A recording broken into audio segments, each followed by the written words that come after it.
ایک بار موسیٰ علیہ السلام نے اللہ سے پوچھا کہ یا اللہ، جتنا میں آپ کے قریب ہوں، آپ سے بات کر سکتا ہوں، اتنا کوئی اور قریب ہے؟ اللہ تعالیٰ نے فرمایا، اے موسیٰ، آخری وقت میں ایک امت محمد صلی اللہ علیہ وآلہ وسلم کی ہوگی، اور اس امت کو ایک مہینہ ایسا ملے گا جس میں وہ خشک ہونٹوں، پیاسی زبان، سوکھی ہوئی آنکھیں، بھوکے پیٹ جب افطار کرنے بیٹھے گی تب میں ان کے بہت قریب ہوں گا۔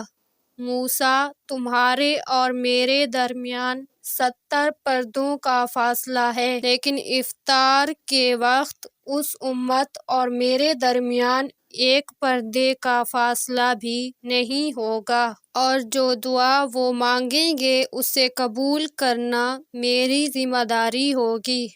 رسول صلی اللہ علیہ وآلہ وسلم نے فرمایا، روزہ اور قرآن بندے کے لیے سفارش کریں گے۔ روزہ عرض کرے گا، رب جی، میں نے دن کے وقت کھانے پینے اور خواہشات سے اسے روک رکھا ہے، اس کے متعلق میری سفارش قبول فرما۔ اور قرآن عرض کرے گا، میں نے اسے رات کے وقت سونے سے روکے رکھا، اس کے متعلق میری سفارش قبول فرما۔ ان دونوں کی سفارش قبول کی جائے گی۔ رمضان المبارک کا چاند دیکھ کر پڑھی جانے والی سورتیں: سورۃ ملک۔